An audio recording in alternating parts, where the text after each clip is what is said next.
The Galactic Conquest. In the vast expanse of the Milky Way, the Xeraxian Empire reigned supreme. For millennia, they had conquered countless worlds, subjugating species after species with their advanced technology and brutal efficiency. Their sleek obsidian ships, resembling monstrous birds of prey, struck fear into the hearts of all who saw them. Emperor Casthor, a towering figure with iridescent scales and piercing red eyes, sat upon his crystalline throne on the capital world of Xeraxis Prime. He gazed at the holographic map of the galaxy, his clawed fingers tapping impatiently on the armrest. Despite controlling over half the galaxy, his hunger for power remained insatiable. "General Vexnor," he growled, addressing his most trusted military leader. "What news of the Outer Rim?" The general, a battle-scarred veteran with cybernetic enhancements, bowed low. "Your Imperial Majesty, our forces have subjugated 3 more systems in the past solar cycle. However, we've encountered resistance in a small backwater sector." Emperor Casthor's eyes narrowed. "Resistance? From primitives?" "Yes, sire. A planet called Earth. Its inhabitants, known as humans, have shown unexpected resilience. They've managed to repel our initial probes." The Emperor let out a bark of laughter. "How quaint. Send the Annihilator fleet. I want this Earth to serve as an example to any who dare resist the might of the Xeraxian Empire." As the order was given, the massive Annihilator fleet, comprised of thousands of warships and millions of troops, set course for the Sol system. The Xeraxians were confident in their superiority, having never faced defeat in their long history of conquest. Little did they know that Earth, this insignificant blue marble, would become the catalyst for their downfall. As the Xeraxian fleet approached Earth, humanity's deep space monitoring stations detected the incoming threat. Panic spread across the globe as governments scrambled to prepare for the impending invasion. The United Earth Defense Force, a coalition of the world's military powers, mobilized its resources. Admiral Sarah Chen, commander of the UEDF, stood before the United Nations Security Council. Her weathered face bore the signs of sleepless nights and constant worry. "Ladies and gentlemen," she began, her voice steady despite the gravity of the situation, "we face an enemy unlike any we've encountered before. Our intel suggests that the Xeraxians have conquered thousands of worlds. Their technology far surpasses our own." Murmurs of despair rippled through the chamber. Admiral Chen raised her hand, silencing the room. "But we have something they don't: the indomitable human spirit. Throughout our history, we faced seemingly insurmountable odds and emerged victorious. This time will be no different." As the Xeraxian fleet entered the solar system, Earth's defenses sprang into action. Orbital defense platforms opened fire, their energy beams streaking across space. Fighter squadrons launched from hidden bases on the Moon and Mars, engaging the alien ships in fierce dogfights. The battle for Earth had begun. For days, the skies above Earth burned with the fury of combat. Xeraxian ships, despite their advanced technology, found themselves challenged by human ingenuity and determination. Pilots like Captain Maya Rodriguez, flying experimental quantum-shifted fighters, performed maneuvers that defied the aliens' tactical simulations. On the ground, cities around the world prepared for invasion. In the streets of New York, Tokyo, and Lagos, civilians worked alongside soldiers to set up barricades and emergency shelters. Scientists in underground labs worked tirelessly, reverse engineering captured Xeraxian tech to give humanity an edge. But despite their valiant efforts, Earth's defenses began to crumble under the relentless Xeraxian assault. The aliens' numbers seemed endless, their weapons devastating. Cities fell, one by one, as dropships deposited hordes of Xeraxian shock troops. In orbit, Admiral Chen watched with a heavy heart as the last of Earth's space stations fell. She turned to her second-in-command, Commander David Okonkwo. "Initiate Operation Wildfire," she ordered, her voice barely above a whisper. Operation Wildfire was humanity's last, desperate gambit. As Xeraxian forces began their final push, Key military and scientific personnel were evacuated to secret bunkers around the world. With them went the seeds of resistance, prototype weapons, experimental AI systems, and databases containing the sum of human knowledge. As the Xeraxian flag was planted in the ruins of Earth's great cities, Emperor Casthor surveyed his newest conquest with smug satisfaction. "Another primitive world added to our glorious empire," he declared. "Let the assimilation begin." But beneath the surface of defeat, the embers of resistance continued to burn. Humanity, though beaten, was far from broken. In hidden enclaves around the world, the survivors of Earth began to plan their comeback. The Xeraxians had won the battle, but the war for Earth's freedom was far from over. Earth's fall and subjugation. The once vibrant cities of Earth now stood as hollow shells of their former glory. Xeraxian occupation forces patrolled the streets, their heavy footsteps echoing through the empty avenues. The sky, once blue and filled with the contrails of human aircraft, now bore an sickly green hue, a side effect of the aliens' atmospheric processors. In what was once Central Park, New York, a group of human slaves labored under the watchful eyes of their Xeraxian overseers. Among them was Dr. Emily Nakamura, formerly one of Earth's leading xenobiologists. Now, like millions of others, she wore the gray jumpsuit of the subjugated, her days spent in backbreaking labor. As she paused to wipe the sweat from her brow, a Xeraxian guard approached, energy whip crackling. "No rest, human," it snarled in its guttural language, now familiar to all Earth's survivors. "The Empire requires efficiency." Emily lowered her head and resumed her work, but her eyes burned with defiance. In her mind, she recited the oath she and other members of the resistance had sworn. Earth endures. Humanity survives. Freedom will return. Across the ocean, in the ruins of London, a different scene unfolded. Xeraxian scientists, led by Chief Researcher Zilvax, pored over artifacts recovered from the British Museum. Their mission, to understand human history and culture, the better to crush any remaining resistance. Zilvax lifted a Viking helmet, his multifaceted eyes gleaming with curiosity. Fascinating. He chittered to his colleagues. These humans once had warrior cultures that rivaled our own. Pity if grown so soft. Little did the aliens know that the spirit of those ancient warriors was far from extinct. Deep beneath the streets of Oslo, in a bunker unknown, even to most humans, a plan was taking shape that would reawaken that long-dormant power. Professor Erik Larson, a renowned historian and secret member of the resistance, stood before a group of haggard but determined individuals. The bunker's walls were lined with a curious mix of advanced technology and ancient Norse artifacts. "My friends," Erik began, his voice carrying the weight of their shared struggles. "For 2 years we've endured under Xeraxian rule. We've lost much, our homes, our freedom, even our sky. But there's one thing those scaly bastards can never take from us: our heritage." He gestured to the artifacts around them. Our ancestors, the Vikings, were more than just raiders and explorers. They were keepers of ancient knowledge, guardians of secrets that have been lost to time. Until now.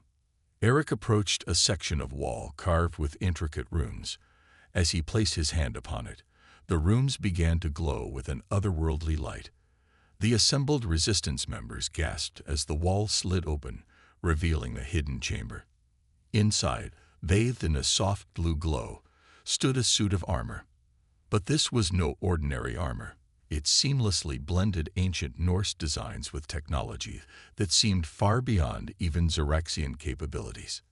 "This," Erik said, his voice filled with reverence, "is the armor of the Einherjar, the chosen warriors of Odin. Our ancestors created it to defend Earth against threats from beyond the stars. Now it's time for it to serve its purpose once again." As the resistance marveled at the armor, alarms suddenly blared throughout the bunker.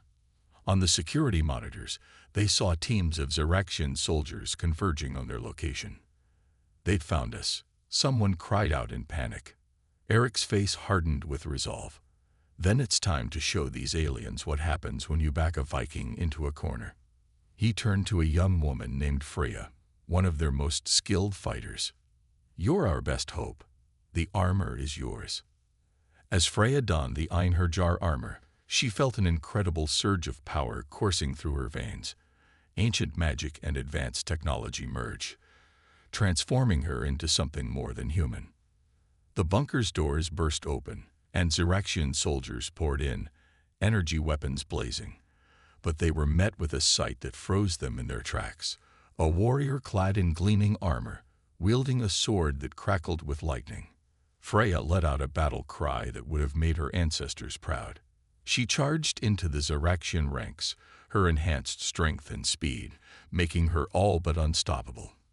Energy blasts dissipated harmlessly against her armor, while her sword cut through alien technology like paper. In orbit, aboard the Xeraxian command ship, alarms blared. Emperor Khazthor, who had come to oversee the final stages of Earth's assimilation personally, demanded answers. What is the meaning of this? He roared as reports flooded in of a single warrior decimating entire squads of his best troops. General Vexnor, his cybernetic eye whirring as it processed the incoming data, looked perplexed. Sire, we're detecting energy signatures unlike anything we've encountered before. It appears to be both technological and something else.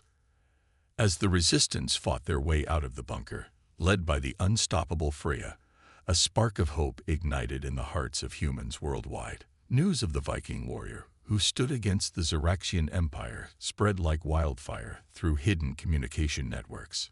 In New York, Emily Nakamura heard the news and felt her spirit soar. In hidden bases around the world, resistance cells began to mobilize. The Xeraxians had awakened something they couldn't have anticipated: the slumbering warrior spirit of humanity's past. The occupation forces, once so confident in their dominion over Earth, now faced an enemy they couldn't understand. And as Freya stood atop a ruined building, her armor gleaming in the sickly green sky, she raised her sword high. People of Earth, her voice boomed, enhanced by the armor systems, the time of subjugation is over. Remember who you are. Remember your strength. The spirit of the Vikings lives in all of us. Rise up and take back our world.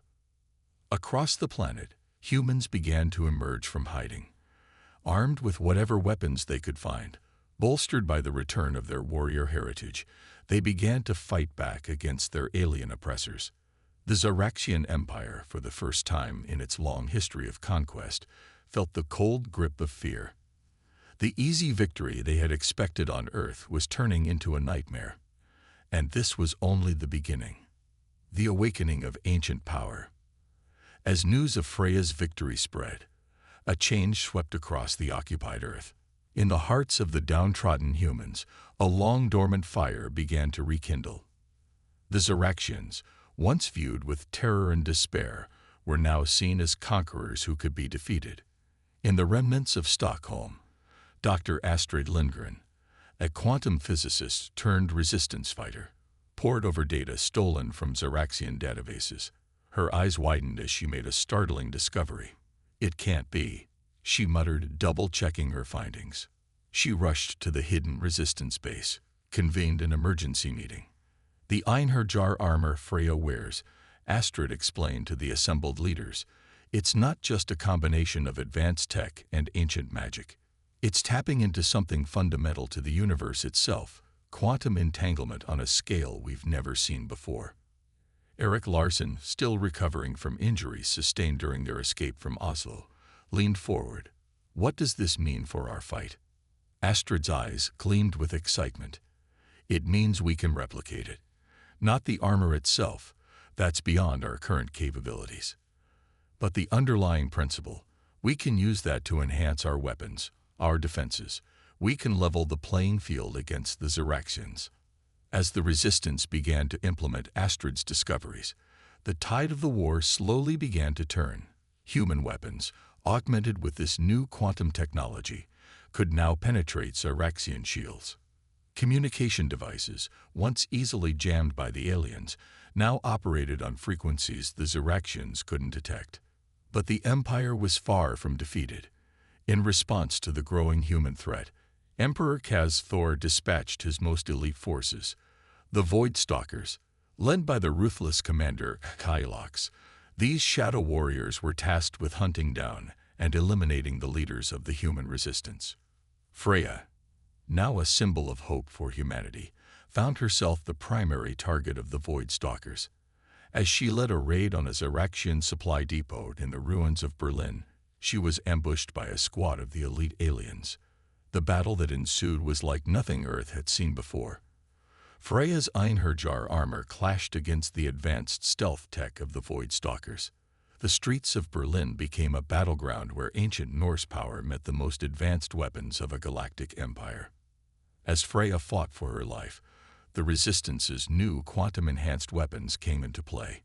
Emily Nakamura, having escaped from New York, led a team equipped with rifles that could track the Void Stalkers even through their cloaking fields. The skirmish in Berlin marked a turning point. For the first time, the Xeraxians were forced to retreat from a direct confrontation. The news spread rapidly through the human resistance networks, bolstering morale and spurring even more to join the fight. But the victory came at a cost. The Einherjar armor, pushed to its limits during the battle, began to show signs of instability. Freya collapsed as soon as she returned to the resistance base, her body racked with pain as the armor's energies surged out of control. As medics rushed to help her, Eric made a grim discovery. "The armor is killing her," he announced to the resistance leadership. "The human body wasn't meant to channel this much power. We need to find a way to stabilize it, or we'll lose our greatest weapon and a dear friend." The race was on to save Freya and preserve the power of the Einherjar armor. Astrid led a team of scientists working around the clock, combining their knowledge of quantum physics with the ancient Norse lore that Eric provided. Meanwhile, the Xeraxian Empire faced its own crisis. The defeat of the Void Stalkers had shaken their confidence. For the first time in centuries, Emperor Kaz-Thor faced dissent within his ranks. Some of his advisors urged him to abandon Earth, seeing it as more trouble than it was worth. But Kaz-Thor's pride wouldn't allow retreat. Instead, he ordered the implementation of a desperate plan: the deployment of the World Eater, a massive ship capable of stripping a planet of all its resources in a matter of days. As the World Eater approached Earth, the Resistance picked up its energy signature. The massive ship, larger than some moons, cast a shadow over the planet as it took up position. In the Resistance base, alarms blared. Astrid burst into the medical bay where Freya lay unconscious, the Einherjar armor pulsing with unstable energy. "We're out of time," Astrid announced grimly. "We're out of time," Astrid announced grimly. "The Xeraxians have brought in a planet killer. If we don't stop it, Earth will be nothing but a barren rock within days." Eric looked from the unconscious Freya to the worried faces around him. "We need a miracle," he muttered. As if in response to his words, the Einherjar armor began to glow more intensely. Freya's eyes snapped open, but they were glowing with the same ethereal light as the armor. When she spoke, her voice echoed with power. "I am not just Freya," she intoned. "I am the collected spirit of all the Einherjar who have come before. We have defended Earth since the dawn of time, and we will not falter now." She rose from the bed, the armor's energy now stable and pulsing with newfound strength. "The World Eater can be defeated, but not by technology alone. We must awaken the ancient power that sleeps in the heart of this world." Guided by the ancestral memories now flowing through Freya, the Resistance quickly formulated a plan. While Freya would lead an assault on the World Eater to distract the Xeraxians, a small team would need to activate nexus points around the globe, places where the Earth's mystical energy converged. As preparations were made, Dr. Emily Nakamura approached Freya. "I've analyzed the Einherjar armor's energy signature," she said. "If we can replicate it, we might be able to create weapons capable of damaging the World Eater." Freya nodded. "Do it. We'll need every advantage we can get." Within hours, the plan was set in motion. Freya, now in full control of the Einherjar armor's power, led a frontal assault on the World Eater. The massive ship's defenses came to life, filling the sky with energy beams and swarms of fighter craft. But Freya was not alone. Piloting ships enhanced with the quantum technology derived from the Einherjar armor, Earth's finest pilots engaged the Zaraxian fighters. Among them was Maya Rodriguez, her quantum-shifted fighter dancing through the battlefield with impossible agility. On the ground, strike teams raced to activate the nexus points. In Stonehenge, Eric Larson worked feverishly to decipher the ancient runes that would awaken the site's power. In the heart of the Amazon rainforest, Emily Nakamura interfaced their quantum tech with the natural energy flows of the Earth. Similar scenes played out at nexus points around the world. The Great Pyramid of Giza, Uluru in Australia, the ancient city of Teotihuacan in Mexico. At each site, humans worked to reawaken a power that had lain dormant for millennia. Aboard the World Eater, Emperor Kaz Thor watched the battle unfold with growing unease. Impossible, he snarled as reports came in of the humans' unexpected resistance. No primitive species should have this kind of power. Commander Kylox, his pride still stinging from the defeat in Berlin, stepped forward. "Allow me to lead a boarding party, my emperor. We'll crush these humans from within their own ranks." As Kylox and his Void Stalkers deployed, Freya sensed their approach. "They're coming," she warned the resistance fighters around her. "Be ready for anything." The battle that ensued within the World Eater was chaos incarnate. Freya's Einherjar powers clashed against Kylox's advanced weaponry, while human resistance fighters armed with quantum-enhanced weapons held their own against the Void Stalkers. Meanwhile, across the globe, the nexus points began to activate one by one. In Stonehenge, the ancient stones hummed with power. In the Amazon, the very trees seemed to come alive with energy. A web of mystical force began to spread across the planet. As the final nexus point activated, Freya felt a surge of power unlike anything she had experienced before. The spirits of the Einherjar, connected to the very life force of Earth itself, filled her with unimaginable strength. With a battle cry that shook the World Eater to its core, Freya unleashed the full power of humanity's ancient guardians. A blast of pure energy erupted from her, tearing through the ship's defenses and systems. Emperor Kazthor, realizing the tide had turned, attempted to flee. But as his escape pod launched, it was caught in the backlash of energy from the destabilizing World Eater. As the massive ship began to break apart, Freya led the human forces in a hasty retreat. They watched from a safe distance as the pride of the Zaraxian fleet plummeted from the sky, breaking up in a spectacular display across the Earth's atmosphere. The destruction of the World Eater and the disappearance of Emperor Kazthor threw the Zaraxian forces on Earth into disarray. Without central leadership, their once unified occupation began to fracture. But the humans knew the war was far from over. The Zaraxian Empire still controlled much of the galaxy, and they would not take this defeat lightly. Yet for the first time since the invasion, hope blossomed across the planet. Freya, standing atop a hill overlooking the celebration in the Resistance base, felt the weight of responsibility on her shoulders. The power of the Einherjar was fully awakened, and with it, humanity had a fighting chance. As the sun rose on a new day, the people of Earth prepared for the next phase of their struggle. The Zaraxians had awoken a power they could not comprehend, and humanity was ready to take the fight beyond their world, into the stars themselves. The ancient power of Earth was awakened, and the galaxy would never be the same. The Resistance rises. In the months following the destruction of the World Eater, Earth underwent a remarkable transformation. The awakening of the planet's nexus points had not only empowered the Einherjar armor, but had also begun to heal the damage done by the Zaraxian occupation. Across the globe, forests regrew at an accelerated rate, purifying the air of the aliens' pollutants. The sickly green sky gradually returned to its natural blue. In the oceans, marine life flourished, restoring ecosystems that had been on the brink of collapse. But the war was far from over. While the destruction of the World Eater and the disappearance of Emperor Kazthor had thrown the Ziraxian forces into disarray, pockets of alien resistance remained entrenched in key locations around the planet.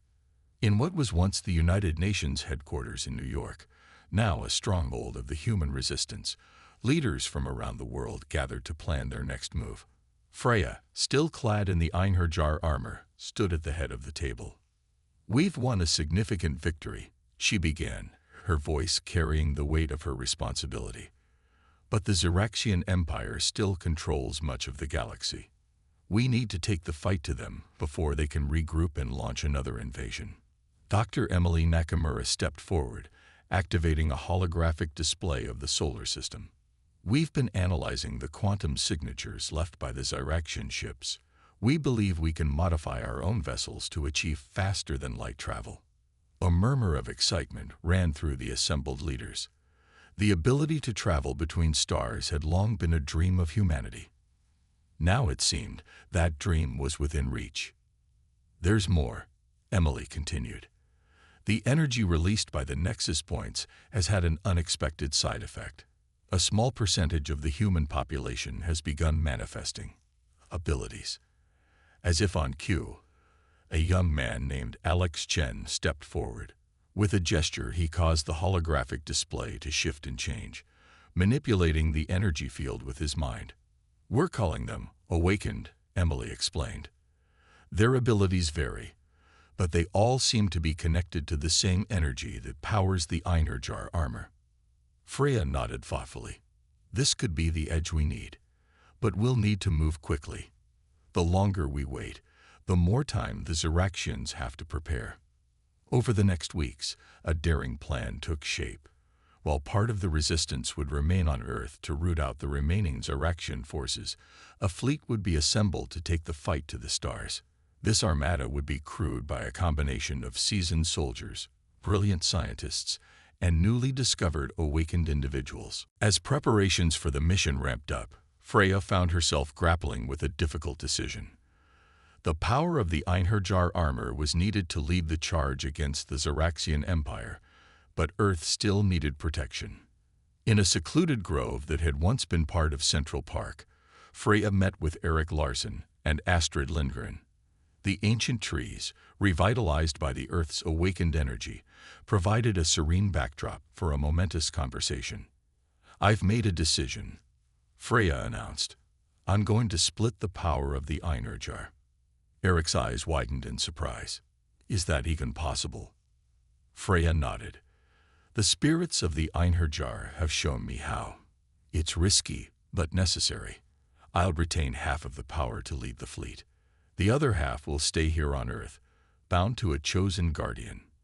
As they discussed the implications of this decision, a Ziraxian patrol ship suddenly burst through the trees, having slipped through the city's defenses. Before anyone could react, a barrage of energy blasts tore through the grove.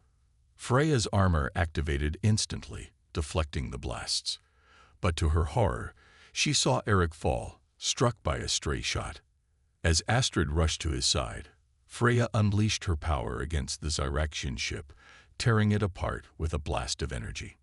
In the aftermath of the attack, as medical teams rushed to the scene, Erik lay dying in Astrid's arms. Freya knelt beside him, her heart heavy. "Looks like I won't be making that trip to the stars," Erik said weakly, a pained smile on his face. Freya took his hand. "Erik, I can save you. The power of the Einherjar. I can bind half of it to you. You'll be Earth's guardian while I'm gone." Erik's eyes widened. "Me? But I'm no warrior." "You're a protector of knowledge, a keeper of our history," Freya insisted. "Who better to safeguard our world?" With Erik's nod of acceptance, Freya began the ritual. The Einherjar armor glowed brightly, its power flowing into Erik's body. When it was done, Erik stood renewed, his body healed and humming with ancient power. As news of the attack spread, it only served to strengthen humanity's resolve. The fleet, dubbed the Terran Liberation Force, accelerated its preparations. Ships were outfitted with quantum drives, Weapons were enhanced with the energy of the nexus points, and crews trained relentlessly for the challenges that lay ahead. Finally, the day of departure arrived. In launch sites around the world, ships prepared to break free of Earth's gravity. Freya, standing aboard the flagship Freedom's Dawn, looked out at the assembled fleet with a mixture of pride and trepidation. Beside her stood Maya Rodriguez, now an admiral in command of the fighter squadrons, and Alex Chen, whose powers had grown to the point where he could create protective energy fields around entire ships. As the fleet lifted off, cheers erupted from the crowds gathered to watch. The ships climbed higher and higher, breaking through the atmosphere into the black of space. For many of the crew, it was their first time seeing their homeworld from orbit, the blue marble that they had fought so hard to defend. Freya stepped onto the bridge of the Freedom's Dawn, her armor gleaming.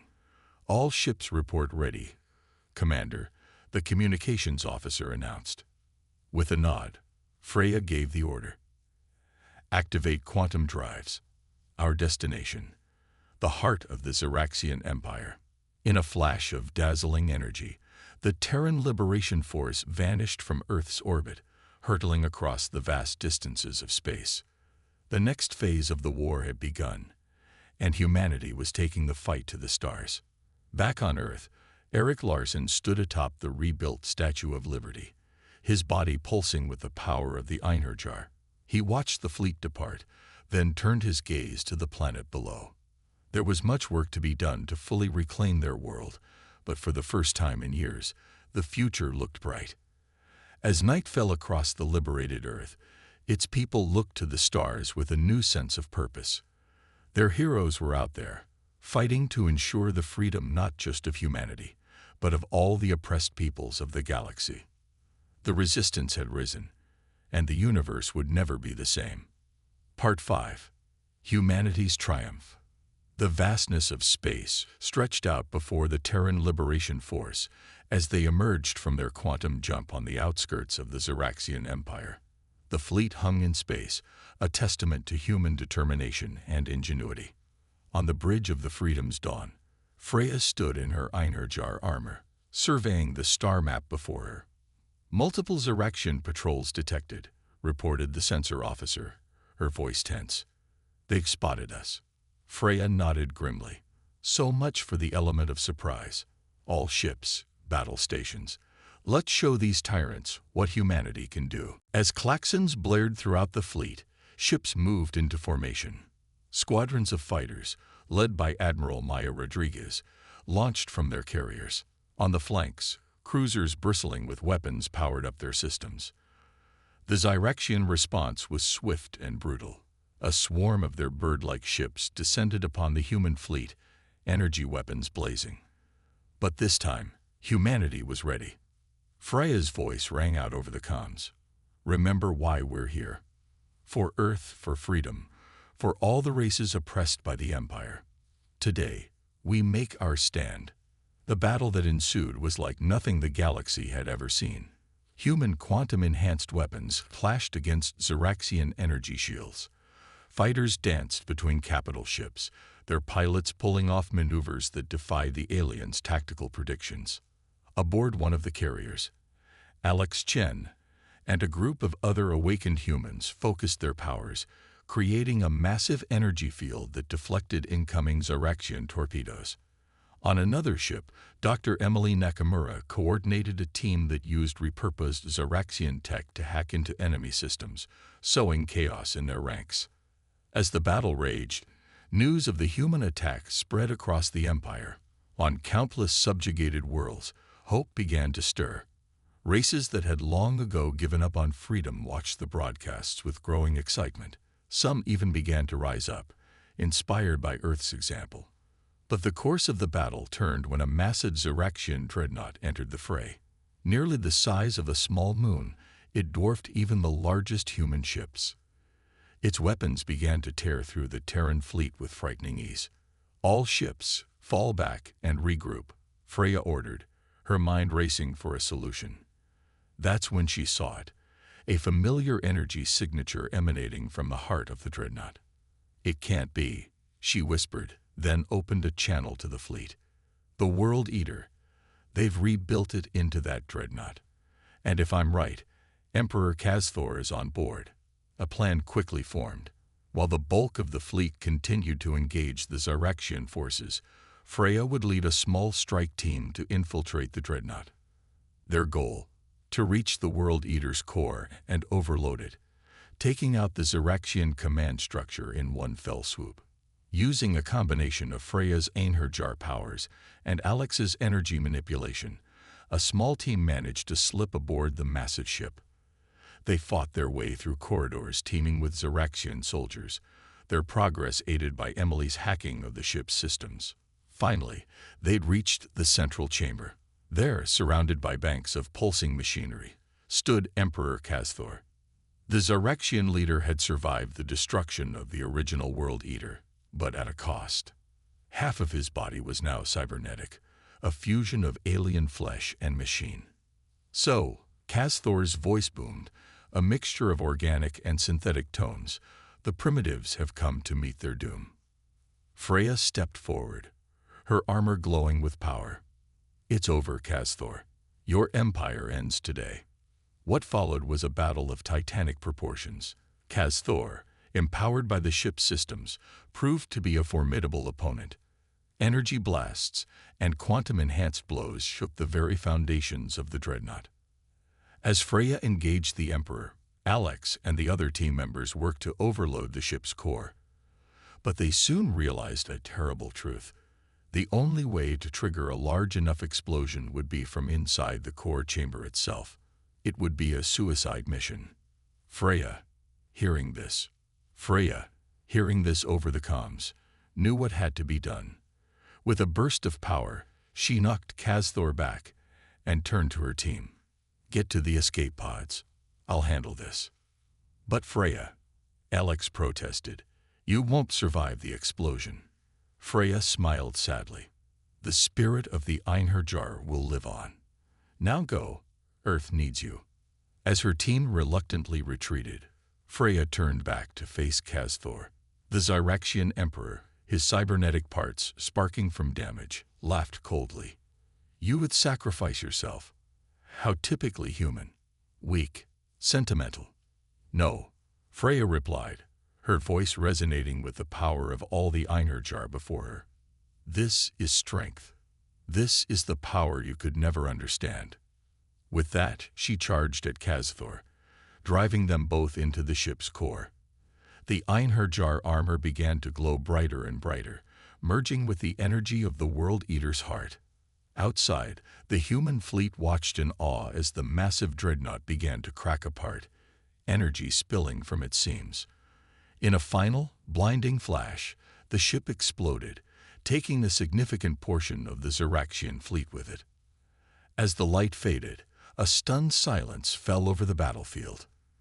Then gradually, cheers began to erupt across the human ships.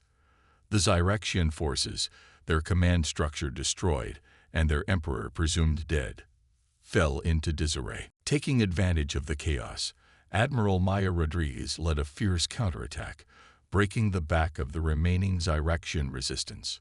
One by one, the alien ships either fled or surrendered.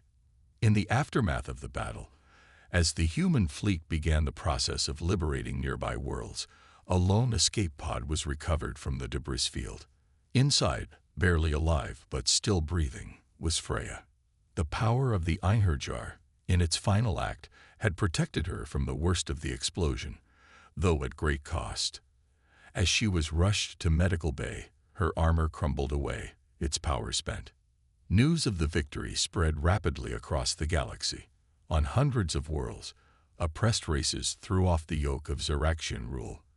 The once mighty empire crumbled in a matter of weeks, its subjected peoples rising up in a wave of rebellion inspired by Earth's example. As Freya recovered, the leaders of the Terran Liberation Force found themselves in an unexpected position. At the center of a new galactic alliance, representatives from countless races came seeking guidance, protection, and partnership. Dr. Emily Nakamura, addressing a gathering of alien diplomats, smiled as she said, "We didn't come here to build a new empire. We came to ensure freedom for all. Let's work together to create a galaxy where no race need fear subjugation again. Back on Earth, the celebrations were tempered by reflection on the cost of victory. Erik Larson, still bearing half the power of the Einherjar, led efforts to rebuild and to prepare for humanity's new role in the galaxy. Months later, as the first alien diplomatic missions arrived on Earth, Freya stood atop the rebuilt United Nations headquarters, looking out over a New York City that was slowly returning to its former glory. Beside her stood Alex, Maya, and Emily, heroes of the war, now leaders in this new age. "We did it," Alex said, a note of wonder still in his voice. "We actually did it." Freya nodded, her eyes on the horizon where the first of the alien ships were descending. "We did. But our journey is far from over. We've won our freedom and helped others win theirs. Now comes the hard part, building a lasting peace." As they watched the ships land, carrying representatives from across the galaxy, there was a sense of infinite possibility in the air. Humanity had faced its greatest challenge and emerged not just victorious, but transformed. The power of the Einherjar, the awakening of Earth's ancient energies, the emergence of new human abilities, all of these had changed the course of human history forever. The stars, once so distant and unreachable, were now highways to new adventures, new discoveries, and new friendships. The galaxy, once a place of terror and oppression under Zaraxian rule, was now a realm of opportunity and hope. As the sun set on this new era, Freya and her companions stepped forward to greet the alien delegates.